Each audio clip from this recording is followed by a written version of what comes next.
All right, folks, welcome back. This is part 2 of a 4-part series titled Ends.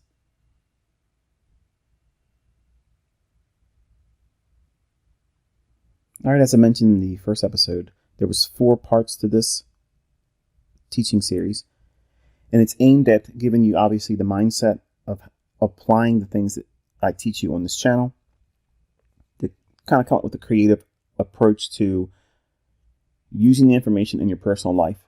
And while it won't match everyone's personal life and or the limitations that each of you have, it's meant to spur on creativity on your part, bring your own personal creativity and experience into the equation, because trading is absolutely a unique solo sport. It's not a team venture, and you need to be able to tackle these things on your own. All of you are going to be coming from different walks of life. That means either you're going to be more fluent than the next or broke like I was when I first started out. So this particular series is more of a mindset and a practical approach to what you've already been trained to look for in price charts. Okay, so the 4th part will be like a nuts and bolts type thing. So I know most of you are probably already bored with this approach, but I promise you, if you go out there and you try to trade and you try to make money and you crash and burn, this is going to be one of those episodes. If anyone comes to me and asks, hey, look, I've tried trading, I tried making money, I lost, what series do you recommend? This one. Okay, this one here, because this is going to give you the right mindset going into trading if you've already failed. And specifically for those individuals that have yet to trade with live money, if you approach the marketplace and your life with these ideas, I think you'll be better equipped to succeed. I can't promise that you're going to succeed. No mentor can do that. I am certainly not going to co-sign and say, I guarantee you're going to make money. Okay, I can't do that. But I think you'll have the best advantages in your favor having these insights versus having no understanding about what's available to you. So the first episode was dealing with the problem. Episode 2 of the 4-part series is now the solution. Now, the solution to the problem that we've mentioned everyone has is making ends meet. Well, the solution is additional income source. So I'm proposing the practice of learning how to read these markets that could, not that I promise you, not that I can guarantee, because I'm not, it could be a possible income stream for you in more ways than you probably are aware of. And I'm going to hopefully open your eyes up to that here. And if you look at it from that perspective, I think you'll find new motivation that may not have been available to you prior to thinking like this. So I'm going to talk about how you can run your life like a business, which is important because they don't teach these types of things in school. And also to understand that what may feel impossible right now, you need to change that perspective to I'm possible. You are possible. You can succeed at this. All right, just a real quick recap. Episode 1, we talked about the problem. The problem is we only have so much income when we have a job, okay, which is just over broke. The living expenses everyone has is going to be a variable. Okay, some of us have much more extravagant living expenses and lifestyles and the costs associated with it. And then there's other folks that, like when I came up, I was broke. I wasn't making very much money. I had very little understanding about what it felt like to have money in the bank, because I really didn't have a bank account. I would take my checks that I would get paid each week and go to a check cashing service, and I would pay a fee for that. And there's a lot of folks out there that still do that. But the problem is you have to come up with more income. Now, the income that you get from your job is obviously static. It's limited to whatever your employer feels that you're worth and whatever the pay rate is for that skill that they've hired you for or that workload that they expect you to do. That's it. That's all you can get unless you do overtime. And that's a limited income stream. Now, do you have enough time to have a secondary job? Working 2 full-time jobs is very difficult. I've done that before. It's not fun. You have no life. You'll find yourself getting sick easily because your body's run down. A full-time job with a part-time job is hard. I've done that too. So does your time allow you to have that second job income? that might not be practical for you. And if it isn't, don't be ashamed. Don't be discouraged, because what you're delving into here could potentially open up a whole new broad stream of income options.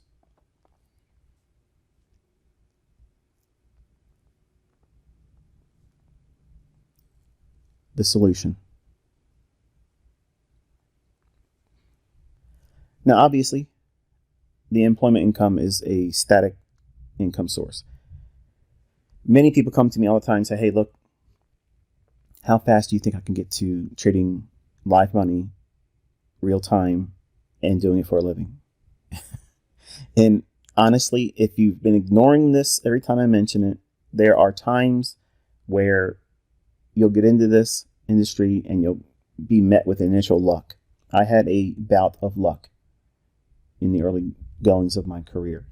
And then I found out quickly that I really didn't know what I was doing because I was too immature. I didn't have the understanding about what the markets would likely do. And you're going to have that too. But if you've ever felt the wonderful feeling of being profitable with a live account, that bug bite, once that gets in you, you are absolutely ruined for life, because you know what it feels like. So you're going to always chase after that. There's a way to do this properly. And I didn't have these understandings when I first started. So as a business owner, entrepreneur, things change your way of thinking when you start running businesses. And you apply those experiences and wisdom to things that you do in all facets of money making. So your income right now, if you have a paying job, be thankful. I know it sucks. I know you want to leave it. I wanted to leave mine as well. But you need to make ends meet right now. And trading isn't there yet as an income stream. You're just learning how to do it. Or maybe you're hit and miss and you're just above break even or just below break even. If you aren't blowing accounts, you are actually in a very good place from a career stance, because you are not wrecking yourself and blowing the account out. So keep the income coming in. That's as long as you're showing up for work and doing what you're supposed to be doing and your employer finds value in you and they're solvent as a company, you have an income stream that is likely to continue as long as you keep doing what you're expected to do there. So keep that. If you have children or a spouse, they're relying on that income just as much as you are. So understand that it's a normal feeling for you to want to escape that rat race. But don't be so, I guess, impatient to think that you're going to be ready to leave it when you're really not. Additional income sources, by learning how to read these markets, will avail you potential investment income. Now, that category, investment income, we're going to talk about that in subcategories. But additionally, once you understand this industry and what's available to you in terms of income stream options, you can create business income from it as well. So now you have three major classifications of potential income streams that could be pouring into you, the incorporation of you, the entity, the corporate entity that is you. Whatever your name is, me, Michael, ICT Incorporated, whatever. You're going to create an entity in the world. It may be multiple entities, and we'll talk about that as I go, but these income streams are going to be pouring into you, and you're going to be using that income to create more income and open up doors and opportunities for you to increase your income. So that way you're not limiting yourself just to whatever your boss and your employment is paying you. You're building up your incorporation of yourself to replace the necessity of that employment income that comes from your job. But you're not going to expect it to happen right away. You're investing in yourself with a plan of action. Okay, so I'm providing you a solution. This is an idea. This is a mindset going forward. If you don't want to subscribe to this, then obviously you're welcome to go out there and just roll the dice and think trading is going to be easy for you and then learn otherwise.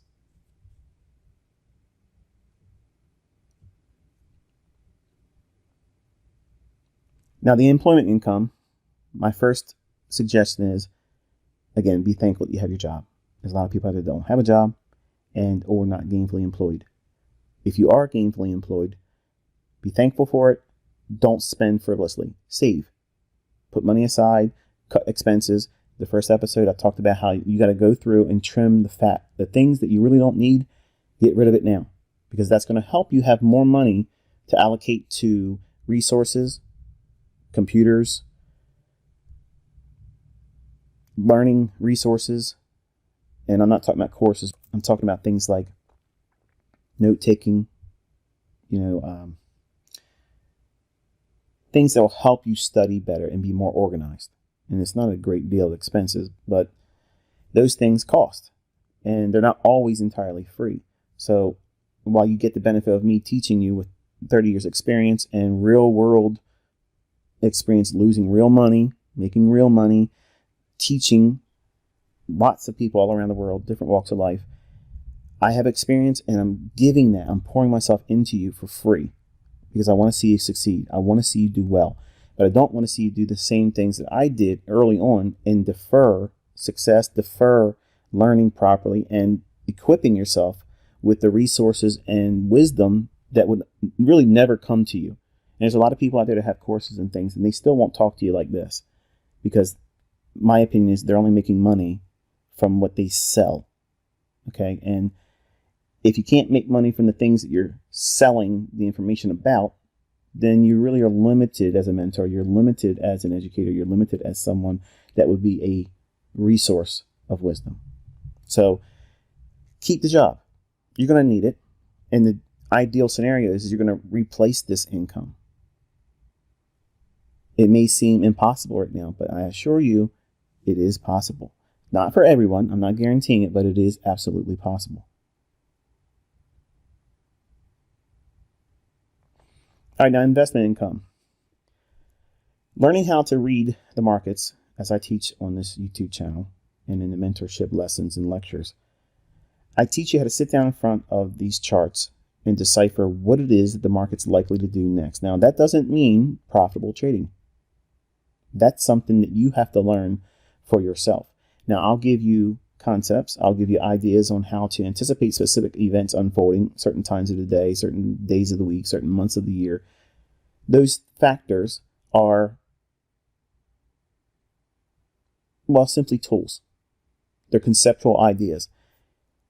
You as the operator, when you're learning how to do this, you're going to read into it with your personal limited exposure to doing this and your overzealous approach to just diving in, not really knowing what it is going to be the consequence, or ignoring the potential consequence of pain and loss and monetary loss that would otherwise not be considered as a new trader because we get pip drunk or, well, blinded to the idea that when the losses come and when you lose money, that's a real occurrence where the money is absolutely leaving your account, versus watching a demo account go and draw down. You don't really feel that. So all those things are going to be translated to a real world experience that none of you are really prepared for. And for those that have experienced it, you know exactly what I'm talking about. But income coming from investments, it can come from a speculative account where you're trading just to build money up and you're taxed on that. I'm not a CPA. I'm going to talk about certain things here that may be the right questions for you to go to your CPA and ask. Maybe they have more information. So I'm not acting as a tax advisor here. Okay, I'm not acting as a financial advisor. I'm not acting as a certified trade accountant. Okay, I am simply just having a discussion with you. We're friends. Okay, and I'm trying to equip you with the right things to ask the professionals that do taxes, the people that help set up corporations. And what do I mean by that? I have the S Corp. Okay, that to me is the best approach for an entrepreneur. It provides pass-through income. So whatever your businesses make, that income passes through you. Okay, and you don't have to pay the double tax that a C Corp, which would be required by a C Corp. And what do I mean by that? There's taxation, when you create income streams through business or business entities and LLCs, the S Corp has the benefit of doing basically half of the normal taxation that you would have in either the C Corp or other means of income. So there's benefits to having a specific type of LLC, but your unique circumstances may require or limit you from the use of an S Corp. Now, I'm speaking directly to the American populace in my community, obviously. If you're outside the United States, I don't have any insight for you there, okay? But the general ideas I'm talking about here, I'm sure that there's something as close as what I'm referring to here in your own country, or maybe not. And I can't compensate for that, obviously. I'm just trying to do the best I can working with, the community at large. I have to only speak from personal experience in the things I either know and or at least point in the right direction. But investment income comes by way of speculative accounts where you just go in, you trade retail account, and try to make money with it. There's also deferred tax vehicles like IRAs and Roth IRAs and 401ks. As investment income, you can build huge nest eggs for retirement, applying the information with sound investment logic. And if you're correct, by not being taxed on that every year and giving up large portions of what you gained, that stays in there, and that compounding effect really takes effect over time. So my idea is to try to spur on the notion of putting your heaviest lifting into accounts like that. Not, I need to double my account that I opened up with Oanda, Forex.com, TD Ameritrade. Those accounts that you're trying to dig into each week or month and getting expenses out to meet your ends. Those accounts, you want to trade those soberly. Kind of like what I've adopted this whole series with. But apply the heavy lifting of compound interest and really working towards growing the tax deferred accounts like a Roth IRA, which is really, like, in theory, it's limitless on how fast. I mean, there's people that have made billions and billions of dollars with Roth IRAs. And while that is available to us in the United States, that should be tapped into. So you can create an account with a Roth, self-directed, and you can go out there and make the decisions on what you're trading, what investment vehicles you're using, what stocks you're purchasing and trading. And you won't have to worry about the implications of the taxes and the burden of meeting the taxation requirements at the end of each year, because it's tax deferred. So it allows the compounding effect to really grow.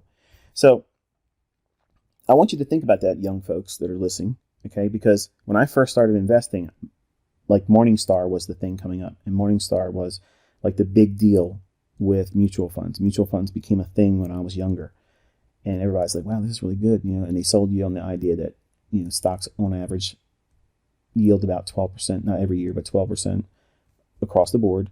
And everybody did their calculator thing like you do when you first start learning how to trade Forex. I got this much money, but did this many pips every 10 minutes. I can make this much money, and I can buy a house when I'm, 6 months from now. You know what you've done. I did the same stuff. I was 20 years old before. But these ideas of chasing immediate wealth should be controlled. And meeting your needs through trading modularly. That means taking one bill at a time, not thinking about investment income like I have to have that money right now, but deferring that growth and maximizing it with tax deferment vehicles like a Roth IRA or a self-directed IRA. In the United States, we had the benefit of doing that. I'll talk a little bit about that in a moment when we get into business income, but these ideas of splitting the investment income into different branches, it may seem complex right now, but I promise you there's a lot of good books out there on the general ideas, not necessarily how to trade them yourself. I think that my channel gives you the insights on how you can at least begin to attack that idea. But the approaches of setting up an individual IRA or a simple IRA or a Roth IRA inside of a corporation like an LLC, they can have an investment account, a long-term IRA. And I want you to think about how if you learn how to do what it is I teach on this channel, read the charts, okay? That opens up so many different business opportunities, which brings you what? Business income. Now, if you have an LLC, that means your liability is limited. So the business itself shields you to a certain degree. And if you're going to be doing like real estate, okay, you're going to create an LLC so that way it creates privacy. It prevents the general public to see you. Like they can't just pull up properties and say, okay, let me look up Michael Joe Huddleston and see what he has in this area. When you have a LLC or your contributions as a partner in an LLC, where properties may be held in an entity that you are part of, but you're not putting yourself out there. Okay, so it provides you a means of shielding. When you have a LLC for your business income, what is that?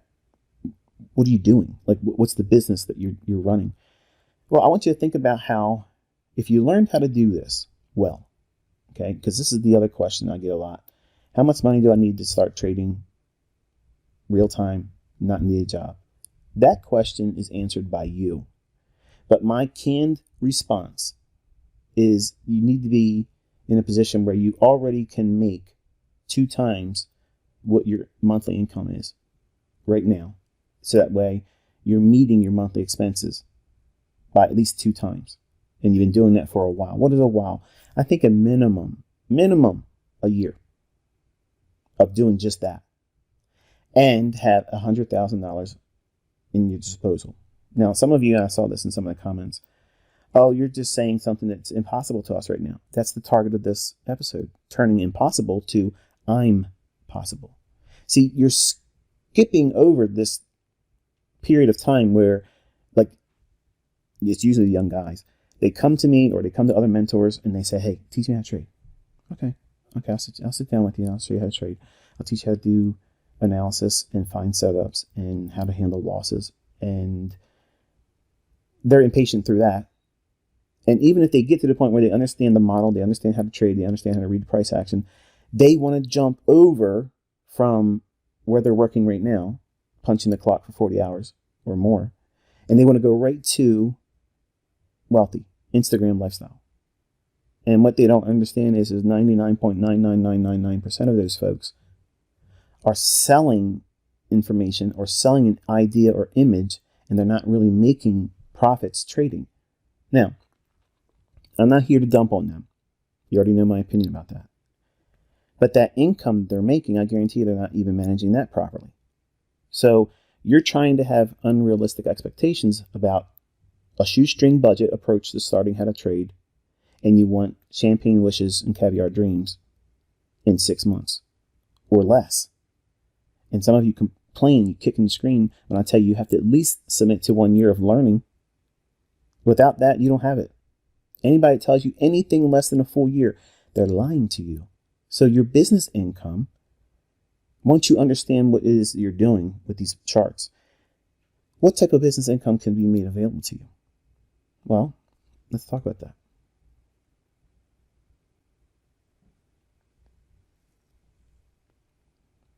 We're going back to the income to monthly expenses, and we're going to revisit this. Obviously, you have employment income if you're gainfully employed. Put that aside. That's going to stay there until you get to the point where you're able to make 2 times your monthly income requirements now and meeting your ends twice over. So in other words, if your income expenses are $4,000 a month, you are consistently able to do $8,000 a month. Now, while you're doing that, you're saving money. What are you doing that for? Because you don't want to have cash starvation. In other words, you don't want to be drowning in debt. And just because you know you can lean on experience of, I can make $8,000 a month. I've been consistent with it for a year. Okay, That's wonderful. But something magical happens when you cut the umbilical cord away from that job. See, you hate your job right now. You hate it, as you should. You should be looking to leave that. Okay? If someone offered you twice the amount of money you get paid right now, doing the same job you're doing right now, how fast would it take you to want to leave it? You'd hate that job immediately because you see what? An opportunity. So I'm trying to open your eyes to the opportunity that understanding these markets can provide you. So leaving the employment income as it is and telling you submit to it, stay with it until you can afford to leave it. Let's go into the discussion of investment income first. So investment income, we have that in the form of immediate, right now, speculative accounts, retail trading. Then we have long-term tax-deferred IRA income, which we're not trying to spend. That income is wealth building. It's wealth generating income. That's not the same thing as give me my money right now. I made my money. I did a withdrawal this month. I'm wanting to spend it. Okay, that's not the same as that. Most of your heavy lifting in your work and effort should be placed on the long-term tax-deferred IRA approach. Now, you're probably thinking, he's talking about putting more of my money each week from my paycheck into my company IRA that I don't invest in anyway. Well, you shouldn't.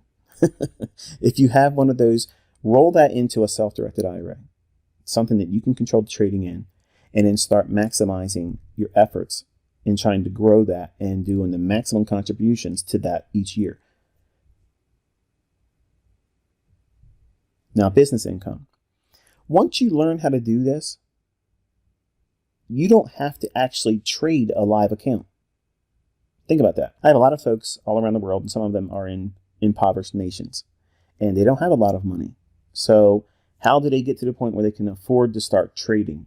Well, I encourage my students, and I give them my blessing, that once they learn how to trade, they can do trade calls or trade analysis and literally do that on their YouTube channel. In other words, share their opinion about what the market's likely to do, and or do live streams with them. And that can grow an audience, and that audience could translate into ad revenue, which is income. And we haven't even started talking about trading a live account yet. See what just happened right there? You may not have the means to trade with a lot of money right now, to leave your job. You may not even be employed. You don't need that. Ad revenue from YouTube could be a income stream for you that you've now created as a business income, and you incorporate yourself with an LLC in the United States or the equivalent in your country, and then you'll have the benefits I'll talk about in a few minutes. You can have a secondary income stream in the form of generating signals for people. There's a lot of folks out there. And frankly, I've had so many people come through my mentorship groups, and a lot of them didn't stay with it because they were frustrated. A lot of them couldn't afford it. They quit, or they just couldn't make it work for themselves. And that's fine. Like I said, I'm a practical person. I know that what I teach isn't going to be applicable for everyone. It requires a lot of effort, concentration, and work. And it's not going to be easy. And I don't have any shame in that. I know the weak will not survive with me, but that's okay. There's other things that they can dabble in. And once they taste all that other stuff, if the bug of trading has bit them, they'll more or less come back to me in time. But you can generate signals and run signal services. That's why I don't do signal services, because all of the folks that came through my mentorship group, there's a lot of them out there that have the interest in doing that because it's really easy money. Really, really easy money. And I'm talking income streams that are way beyond what you would expect. Now, what does it take to run a signal service? Consistency. And if you learn how to do what I teach in this channel, read the market, be able to decipher what it's likely to do next and be consistent about that, call key levels, where it should react, create a signal, where it should draw to next. That's a skill set that largely the trading industry doesn't really have a whole lot of that as resources. There's a lot of people out there that do a heavy degree of marketing. In my opinion, and this is something that's probably going to be sneered at by everyone that has a hard opinion about me, but it's just logic, folks. Have you ever seen an Inner Circle Trader ad? No. Have you ever seen coupon codes when I was selling mentorship? No.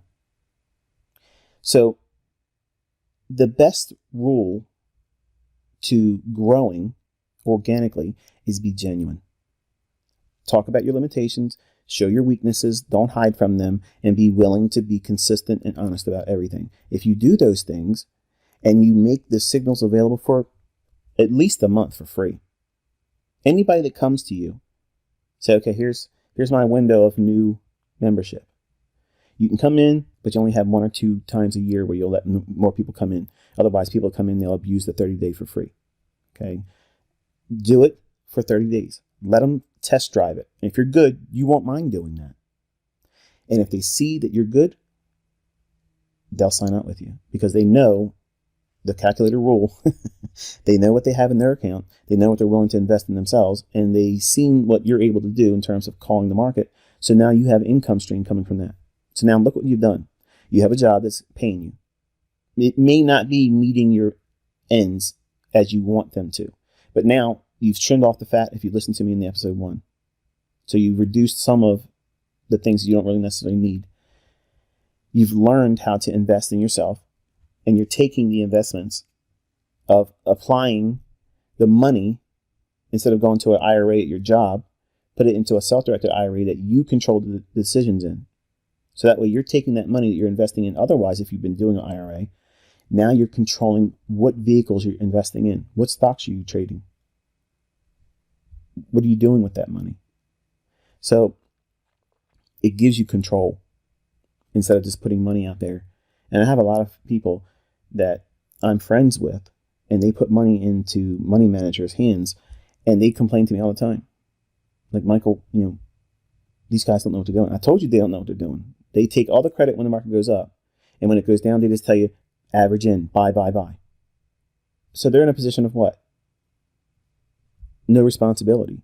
But they get the credit for when the market just simply goes up, but they don't talk about the downside. If it happens, they'll just tell them to pour money into it. So you're taking the role over from people that aren't going to care about your money, and you're assuming that control. And you're then going to be applying the most of your heavy lifting in your analysis and doing all the effort with building up your long-term tax-deferred IRAs that you're going to set up with an LLC. Why are you going to do that? Because when you start your business income through YouTube, it's going to be very small. You need like 1,000 people subscribe to your channel. And then you can start getting ad revenue. There's a long time I didn't do ad revenue on my channel. First of all, I didn't need it. And when my adult daughter entered the adult world, I said this many times, I love her to death, but she sometimes needs assistance. So many times I take the income I'm getting from this very YouTube channel and I use that to buy their car, fix their car, give them a high dollar furniture makeover for their home in one room or another. And I do things like that. Or I'll use it for vacations, something to that effect. And do I make a lot of money through YouTube? No. I average around right now about $15,000 a month. Now, I'm sure over time that might increase if there's more viewership or whatever, but it didn't always have $15,000 a month. There was times when I was doing $1,500 or less because I wasn't putting videos up. I wanted to see how it worked.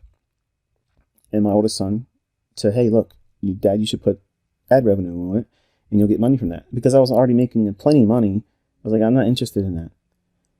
But then I realized that, hey, this is something, it's another stream of income and I don't have to tap into anything else. And it's really like a no-brainer. I'm already doing this anyway. I love doing it. And YouTube's putting ads on videos anyway, folks. So those that complain about you got ads on your videos, all videos have ads. YouTube changed their rules and they said, whether you monetize your videos or not, we're exercising the right to put ads on your video. Well, if they're going to get all the ad revenue, doesn't it make sense that you get the majority of the cut? And that's why I have ads on there, folks. Okay, so anyway, that's an income stream. So in that income stream of YouTube ad revenue, you're doing what? You're growing. Now, you might do what I have never done, which is advertise on YouTube. Is there anything wrong with that? No, not if you are in a position where you have value that you bring to the community. If you have a service that is worthwhile, then hey, go after it. I just have always thought differently. And my overhead on my businesses, I like to keep them very, very thin. What does that mean? I have no advertising expenses. I don't pay salespeople. I don't have people going around repping me saying, hey, this is the most amazing thing. I don't do that. I don't pay anybody in other countries. I don't pay people anything to say anything about me. They either see the value and they love it and they share it because they just are in love with the results, or you have the handful of people out there that just simply don't like me. And there's going to be a whole lot more of that because I'm doing this for free with a level of education that nobody else is doing. And I'm making things practical. I'm going down to the grassroots where the working man, working woman can take this information and apply it to their own personal life. And there's no excuse for you not to be successful then. It's up to you at that moment. But that YouTube income, coupled with and you don't have to do signals, but that could be a potential income stream as well. Signals, if you're good, you can do 6 figures every single month and still not do any live trading yet. So for the African folks that send me emails most of the time saying, hey, look, I'm really in a position where in an impoverished nation, we don't have a whole lot of money here, things are tough. What would you advise someone like us? What would you do? This. And here's the thing, folks. Those of you in the States that are not burdened with the debt that nation has and pressed upon its people, those things, you don't have that. You have advantages here. And if you apply this same strategy, guess what you've done? Used those advantages the most creative and most practical way anyone can, because you have more resources here. You don't need money to start doing this. You need the skill set. Now, additionally, you can have affiliate program revenue as well. What does that mean? I can't tell you how many times brokerage firms reach out to me all the time and say, hey, you want to start a partnership with us? This is, again, one of those times where I'm going to tell you, please don't ask me. I'm not interested. Okay. I have had lots of money thrown at me and I don't do it. I won't do it. It is what it is. Also, because I'm a YouTuber, when you join the partnership program with YouTube, they make you, I don't know how they do it, but they make your channel available to companies that offer products or services that want to do ads or do a campaign with you. I have had $10,000 offers. I've had $7,000 offers. I had $5,000 offers, lots of $3,000 offers, and I had a couple $1,500 or $1,000 offers. I've had companies offer me full picks of clothing, watches, jewelry, all that stuff. I am not going to do those things, folks. I understand that there's a market for that. I'm just not that person to do it. Okay. But that's something that if it's of an interest to you, there's nothing wrong with it, folks. So if you're going to go that route, I'm never going to thumb my nose at you and say, oh, look what this person did. It's income. Things are about to get rough. So if you have a means of getting income, then do it. The only thing I don't like is when people take my concepts, they rename them, they don't give me any credit for it, and they pretend they invented themselves. Okay? I've already told my own private group, you're welcome to use my logo. You're welcome to tell people that you were trained by me. I don't care. That's one way that you can become viral. And if you have the skill set and you learn properly from me, they're going to know and they'll see it. And they will decide at that point if you have a service that you're offering them and you're trying to do signals, or if you're doing analysis, or even if you're doing market reviews. There's nothing wrong with that. There's absolutely nothing wrong with that. But because I'm doing market reviews, that might be not the best approach because, well, I'll let you determine that. But the bottom line is there's affiliate programs that you can actually make more money that way, in addition to the ad revenue that comes by running ads on your YouTube channel. So now think about what trading has done already. If you learned how to trade, you know how to read the market, you can call it before it happens, and you're detailed, You're responsible about managing risk, theoretically.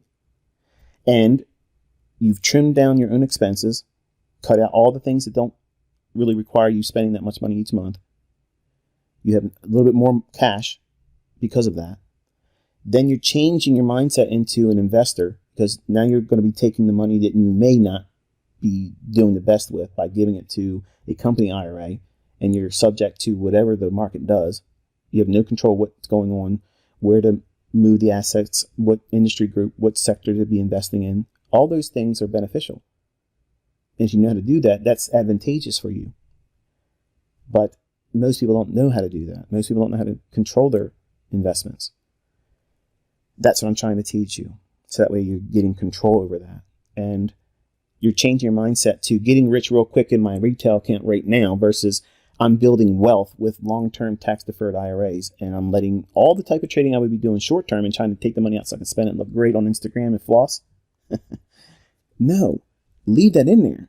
Because if you have the ability, just to say you make 6 to 10% a month, and folks, that's easy. That's ridiculously easy. But if you compound that over 20 years and you're at 20 something, and when you're 40, 45, how much money do you think would be available to you? Cue the calculator. Everybody's stopping the video. Let me see what you just said here. Oh my goodness, I gotta have that much. Defer all that type of stuff. For right now, build yourself up. Your skill set's the most important thing, because if you have this skill set, there's not a list in this category that I'm going to type out, but I'm going to say it here. There are millions of people out there that want a partner. They want a partner that knows how to do this, and they have the cash. I have people approach me all the time, and I'm talking huge amounts of money. Hey, would you be willing to go into a partnership? 60-40. One guy came out and said 70-30. 70 me, 30% him. And these are big, big investments. 8 figures, 7 figures. That kind of money when it's dangled in front of you. I'm not interested in that. That's not the approach I'm going to go. And trading other people's money, that's a very, very, very stressful thing, in my opinion. But it may not be stressful for you. And I teach my students that if that's what they want to do, if they're going to be managing other people's money, they got to get the proper accreditation, Series 3, Series 7, go through the proper links that make you legally capable of doing that. Do all the limited partnerships, so that way when you open the account up, you're legally allowed to do the trades. And you both agree, you sit down with a lawyer and have them draw up the partnership limitations and agreement that you have the right to be able to trade that account. And these are the parameters. You're trying to do this. And if you do anything outside of that, that's outside the scope of the partnership. So it'll help provide the means for dissolving the partnership if it becomes impractical. But what I'm saying is there's lots of people out there that will literally throw money at you. Even if you don't have the money right now, learn this skill. Because if you can prove that you can do this, money literally will be made available to you. Okay? In more ways than you can imagine. Also, that's not mentioned here, and you probably see most of everyone talking about it now in the trading industry, is the funded account. So if you have an income stream like YouTube, your Signal service, those ideas and your own retail trading account may not have enough money in there to really make any difference in your trading. Put that off for right now.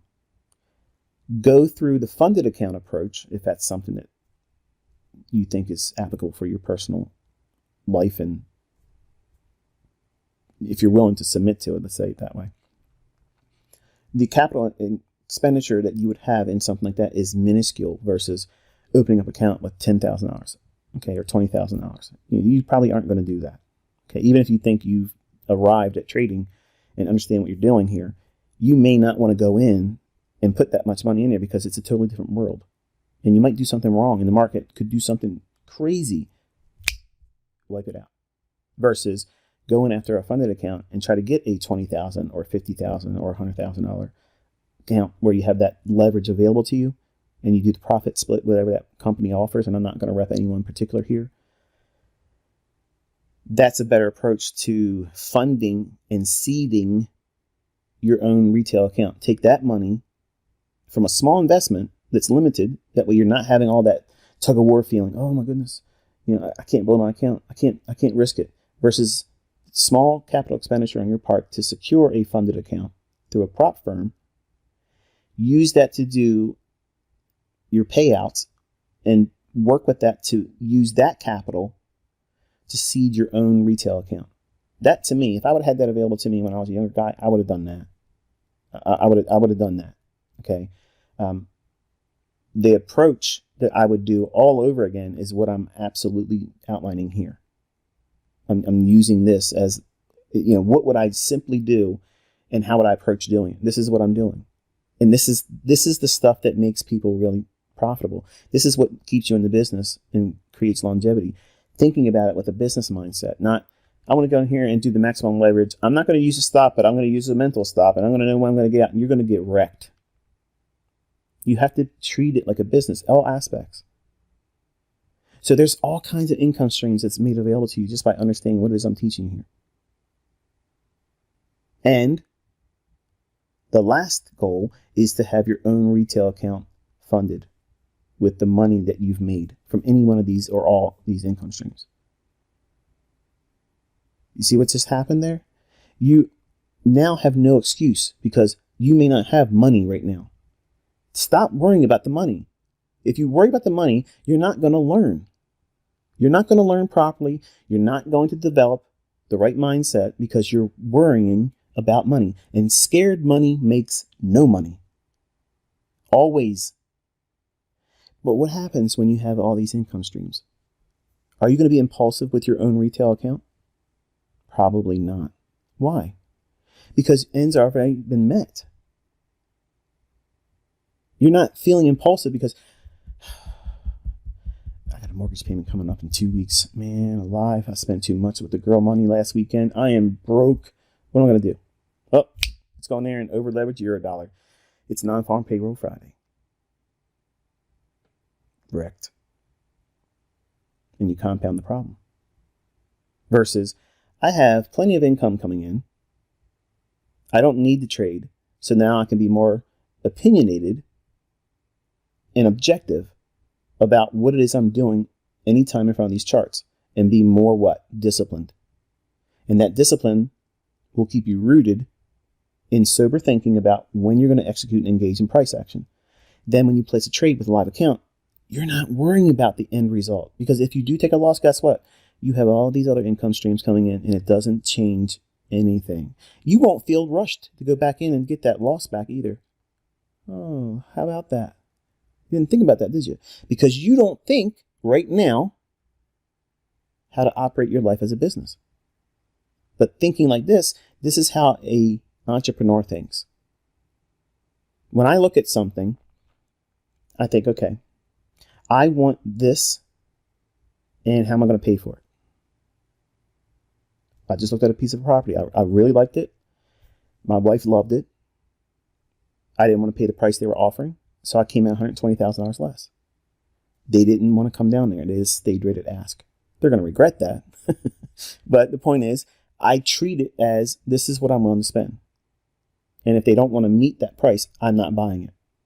Now, a younger me would have been like, all right, they went back to ask and they rejected my offer because I gave them a 7 o'clock on Sunday that just passed. That's when the offer expired. And it was $120,000 less than their asking price. And I was flexible with the settlement date because I'm not pressed. They waited till 6:40, 20 minutes before the offer would expire, just to come back with full asking price and a 60-day closing. Because I'm an entrepreneur, I'm objective about what it is I'm trying to do, and I'm also rule-based. This is all I was going to spend. So no, I pulled the offer, it expired, and the market still has that house for sale. Lovely home. I'm not buying it for the price I'm not willing to pay. It's got to make sense. Make sense monetarily. A younger me would have impulsively said, oh, All right, you beat me. I'll pay asking price, because I wasn't money management minded. I was new money. And as long as I had the money to pay for it, I didn't care if I was paying a premium for it. I didn't care that I was being taken advantage of. So I'm teaching you how to look at things objectively and also bring that mindset into your trading, because if you do that, you will have better control over your psychological and emotional tug of wars that you'll go through, that everybody has. But I don't feel the impulsive nature that I did as a 20-year-old, because I have grown in wisdom and knowing that I don't need a trade to pan out for me. So I can be what? More patient. I can wait for it to trade to that fair value gap. I can wait for it to go to my targets, and I don't feel like I got to get out because it's been 12 days since I had a profitable trade. Obviously, I'm being facetious, but you probably are snickering with me, even though it might be painful to hear that because you can relate to it. But those things are mastered when you master yourself. And when you master yourself, that means put all the effort into your skill. Hone that. Once you have that skill, trust me when I tell you, money will be presented to you in more ways than you can imagine right now. And I'm just glossing over the obvious ones here. There's lots of others. And obviously, everyone has these debts, these ends that must be met. So, some of you actually mentioned in the comment section in episode 1, I forgot credit card debt. No, I didn't forget credit card debt. You'd be surprised how many people use credit cards to pay these very things here. And I wanted to talk about credit card debt in this episode. So let's talk about that now. Imagine you adopted this mindset or approach or model of thinking about how you're going to go into formulating this trading industry as a business for you and using some of these ideas for income streams. When you do that and you incorporate yourself, you want to try to secure yourself one credit card. And that credit card is for all of your business expenses. So when you have that credit card, all the expenses that you spend through business related expenses, they'll be in one central account. So that way, for accounting purposes, your accountant can do all the deductions that are applicable for your expenditures if they are warranted. Not everything's a tax write-off, but I'll touch on a couple things here. But when you are a business owner and you incorporate yourself, you can use the tax benefits of tax deferment. Now, when you're at your job, they give you a maximum contribution amount that you can place into your IRA. But that's it. That's all you can do. And then your employer meets it to whatever they match up to. When you're an LLC owner, okay, you can put up to $52,000 or 25% of your salary every year. And you place that in there that's tax deferred for your investments. So that's lowering your taxable income. That's a benefit of being an owner of a business. So when you incorporate yourself, you can do that. Also, if you are a trader and you've been doing it for a while and you apply, and if you get the trader status tax treatment applied to you, you have a certain dollar amount. And I'm not going to cover that here because I'm not going to act as a CPA. I'm not licensed to give tax advice. I'm just giving you information so you can go to your CPA and ask them about this. But trader status allows you to have a specific number as a kind of like a standard deduction that's applied to you as a trader. So that's also an advantage that regular retail traders don't have. Whatever you make, and most people don't make money as a retail trader, but if they are profitable, they don't have any kind of special tax treatment. And in the United States, we have that here. But you'll have rules that you have to meet to maintain that trader status. And I'll leave that for you to go talk to a licensed CPA. Green Trader, tax preparation guy. You've probably seen some of his videos in scrolling through YouTube or whatever. I think he has the best. He's not my accountant, but I think he has the best in terms of resources and does a lot of free stuff and webinars and things that are very informational and informative to the average person. And if he doesn't answer it himself, I'm sure he'll make it available for where you can get the information. But you'll probably have to pay for that as a service. But there's a lot of resources that are made available by him as well. But tax deferment through long-term IRA trading, building your wealth that way, not trying to build your wealth with retail accounts that are going to be taxed at, which will be most of the time taxed at a short-term capital gains tax, which is essentially basically close to what would be normal tax brackets. I'm not saying identical, but just think of it like that versus a better tax rate when you trade longer than a year, when you hold a trade longer than a year.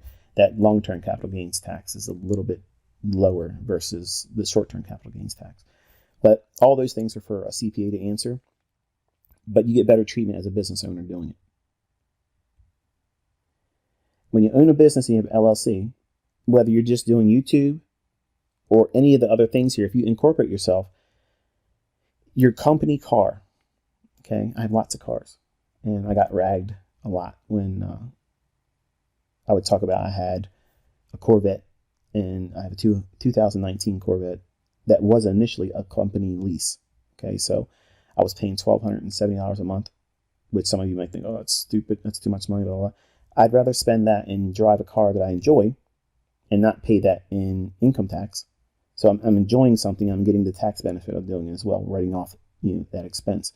Whereas you and your car expense, are you able to write that off going to your job? No. So I have vehicle costs when I have an image like the YouTube channel. Why am I on YouTube? Because I'm a public figure now. I'm somebody that people can go to and watch. Okay. Because of that, there's a certain measure of image that I'm allowed to use because of that very purpose. So when I buy these cars that would otherwise not be viewed as practical, I can write them off because it's part of what? The image, the YouTube. I'm not out here flashing, but I have them. I make mention of them. So it's part of my what? Image. Now, I'm not on Instagram because I don't think it's the right thing to do. So I do as least as I can to make sure I meet the minimum thresholds for tax purposes. But when I have that car payment in the form of a lease payment, which I don't now because I paid the car off, the lease expired, and then I outright purchased it. So a car purchase that's still a company car, they can be depreciated. So I'm getting the maximum benefit as a leaseholder because a company lease car payment, that is 100% tax deductible. When you make your car payment working for wherever you're working at, let's say you work for Amazon, okay? I'm not saying it's a good or bad company to work for, but let's just say you work for Amazon and you have a car payment. Are you able to write off the expense for your car payment? No, I can. When you get your car oil change serviced, do you have the benefit of writing that off while you're working for Amazon? No, I do. If I replace my wheels on my tires, that's a write-off for me. If I rent a car, say I don't want to use my vehicle and I'm going to be traveling, which is how I do it. I don't take my cars very far. I'll rent a car. That rental car expenditure is a write-off for me. If you rent a car working for Amazon, guess what that means? You're eating that entirely. I can write that off. Gas, 100% write-off for me. Look at gas costs right now. That's a loss for you. That's why I say all the time, and people think I'm bragging. I said this back in the late 90s when I was teaching people one-on-one. I didn't care if crude oil went to $100. And I saw it in my lifetime. But I didn't care if it went to $100 and gas went to $10 a gallon, $20 a gallon. I don't care. I'm still going to drive 8-cylinder cars. I'm going to drive what I like because that's just going to be a write-off for me. I don't care. That's not me bragging. I'm not affected by that. You would be, and you probably are being affected by that. But that's a temporary problem that's easily fixed if you listen. So all vehicle costs for me are write-off. And that's why I don't have a problem with having high-dollar cars that have high-dollar expenses behind them because that's a write-off for me. Instead of Uncle Sam getting that money through taxation, I'm lowering my taxable income by having things I like and enjoy. So, next category. I could go on and on about that. But utilities like cell phone. Your cell phone bill comes out of your pocket. But when you incorporate yourself, that's a 100% write-off for me. I don't care how many people talk to me all around the world and run up all kinds of costs. I don't care. The fuel, like I mentioned before, nothing to me. Absolutely nothing. It's a write-off. I have to spend the money, yes, but that's a deduction in my taxable income. In healthcare, that's a write-off for me. When you have a job, you can't write those expenses off like a business owner can. See, that's also a fearful thing for people too. They think to themselves, I would go into business for myself, but I just don't want to pay for my own health insurance. That's stupid. Because if you plan on being in business, you hopefully plan on being profitable and successful. So a profitable, successful business can afford its own employee premiums. And if you're a sole proprietor or a single owner of an LLC, like there's no partner with me. Like I'm like Inner Circle Trader, that LLC. That LLC is just employing me individually.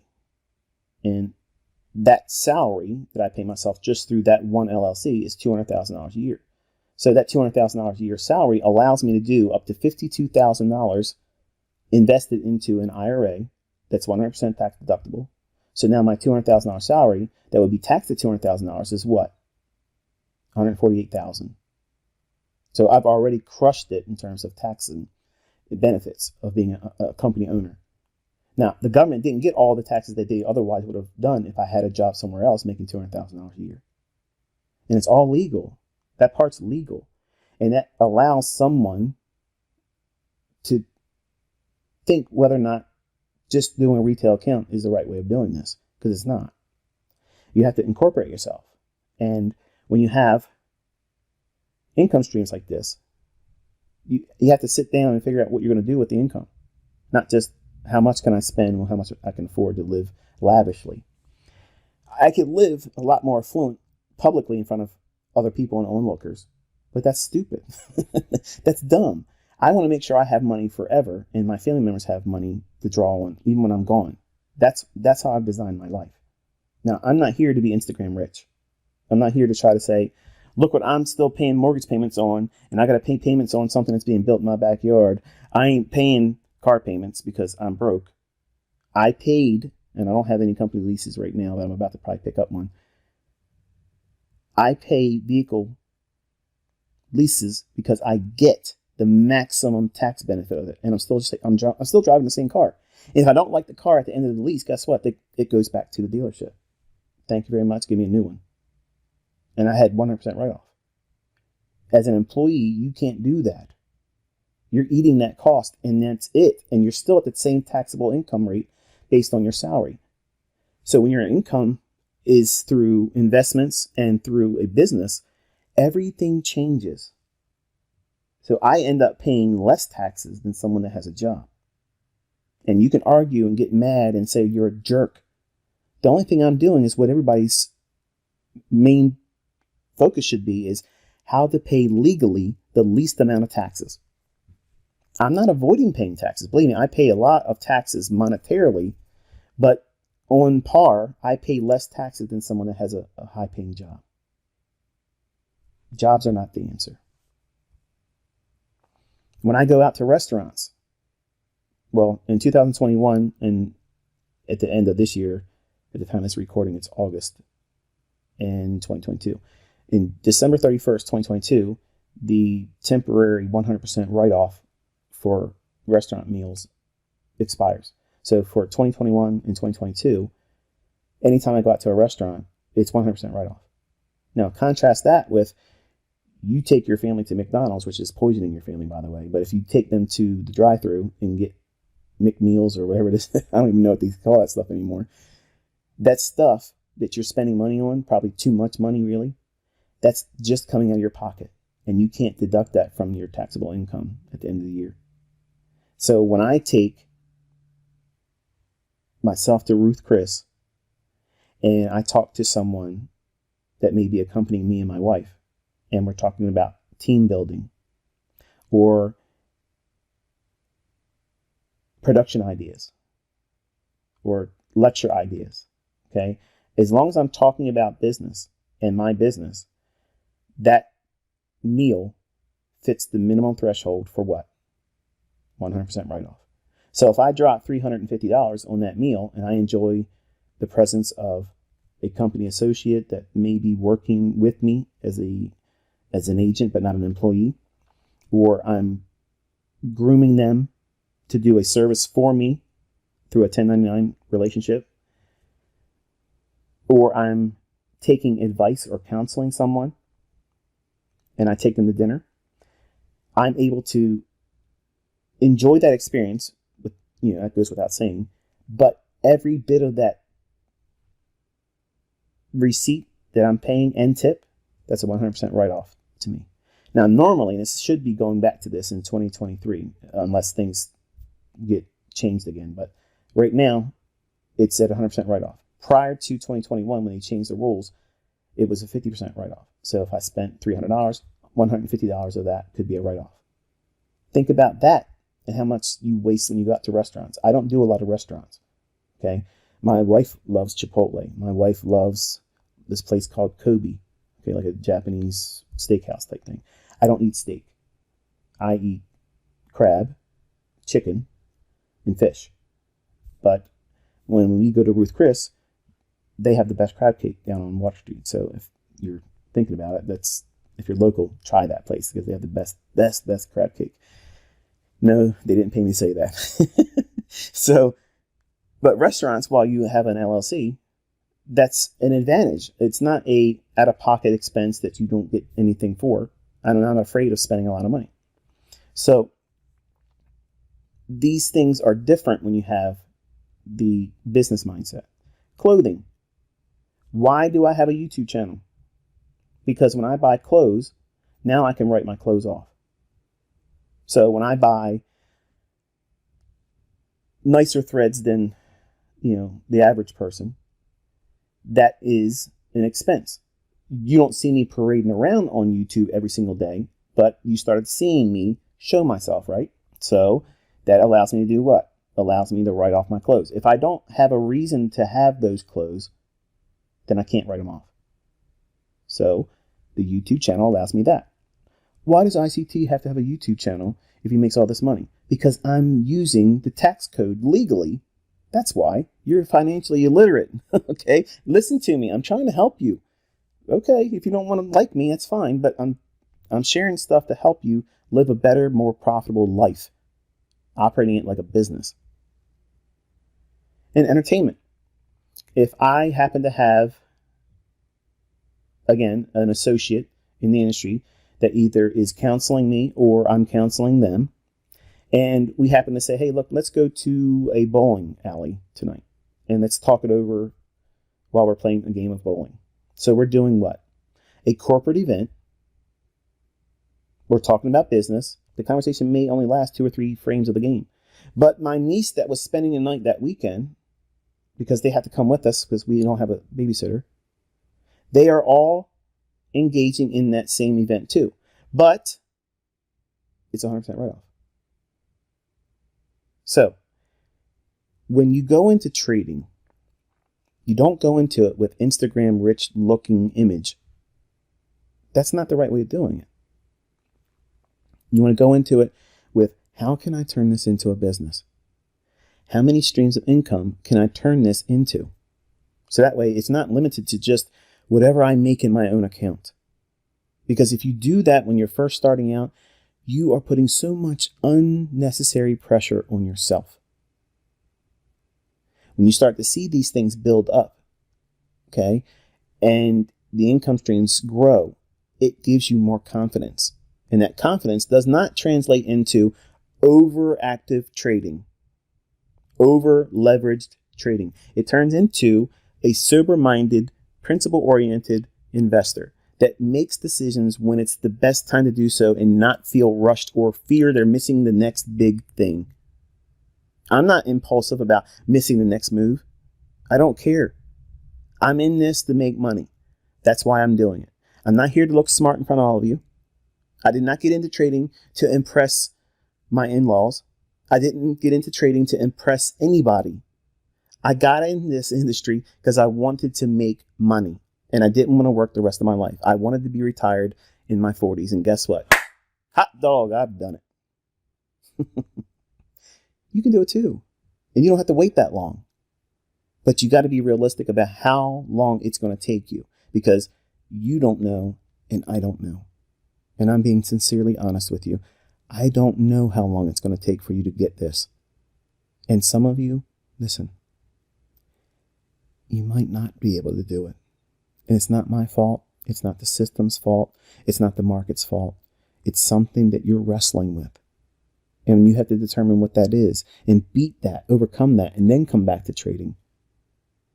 And that's the most honest thing you're going to ever hear from somebody that's done this for 30 years and trained hundreds of thousands of people. The common denominator with people that can't do this is it's always them. There's something in them that they're wrestling with, they're impulsive about, they are impatient about, or they're just trying to bring something they already think they know about the marketplace and ignoring the things I'm telling you. You can't blend, okay? You can't bring Elliott Wave and harmonic to this and think you're going to get a new creation. You're going to get something, but you're not going to get the blue ribbon results that you're expecting. So hopefully I've been able to open your eyes and understanding and expectations about how to go into this and apply a better mindset to this. Not just thinking, give me an order block to buy. Help me find a fair value gap that's going to be the next move. Okay, there's much more to it than that. And obviously when you get your taxes done, that tax preparation cost that you have to eat now as an employee working at a company, that expense, you just pay it and there's no benefit to using as a deduction in your costs of living. That tax preparation cost that I pay, which is about $7,000 a year, that is a write-off for me. So that expense, while it may sting to hear that, I wouldn't pay $7,000. You'll pay $7,000 when you have businesses too. Okay, this is the way it is. But that $7,000, I don't even look at it like, I really wish I had that $7,000 because I have multiple streams of income coming in, and that's just the cost of doing business. But that cost of doing business is being deducted from my total taxable income. So my taxable income, every time I spend money, it's lowering my tax burden. So I want to spend money wisely, but I want to spend it in ways where it allows me to pay less in taxes legally. So, like I said, there's a way to do this and do it with a business mindset versus going in there like a retail Rick thinking, here you go. I got enough money to put in this account. Let's roll. It's casino time. And let's see what happens. That's not a business mindset. That's a gambler. So there's much more to this that requires a much more mature approach going into it. And if you have not adopted this mindset going into your trading, this is how you should start doing it. That means you probably have to stop trading to develop this mindset. Put it to paper. Like I said in the first episode, go through what do you have to pay each month? And what are those things that you're paying right now that you really don't need? Get them off. Don't spend that money there anymore. Lower your expenses and start preparing to do what? Think like a business owner. Credit card debt. I'm certain there's lots of that out there in this community. When I was a younger guy, I had credit card debt. 1998, I had to file bankruptcy. Not for reasons because I couldn't afford it, but I did it selfishly to avoid a gold digger. Okay, and that's another discussion at another time. But I talked about it when I was doing that series. If I could go back and tell myself what I know now, it's a YouTube series right on this channel. Credit card debt is a stranglehold. And you want to do the best you can to get out of that. So if you create one of these income streams to attack that debt, there you go. If you have a signal service and you have the YouTube generation of ad revenue, or if you do an affiliate program, once your channel gets big enough and people start approaching you, maybe your channel will do those product placement things that other channels do. And I don't look down on any of them, folks. They have ends to meet. Who am I to say, oh, look at them. Look what they're doing. They're talking about a generator and they're a so-and-so type of channel. Who cares? You don't live in that person's life. You're not walking in their shoes. You don't know what it takes to make their life requirements be met.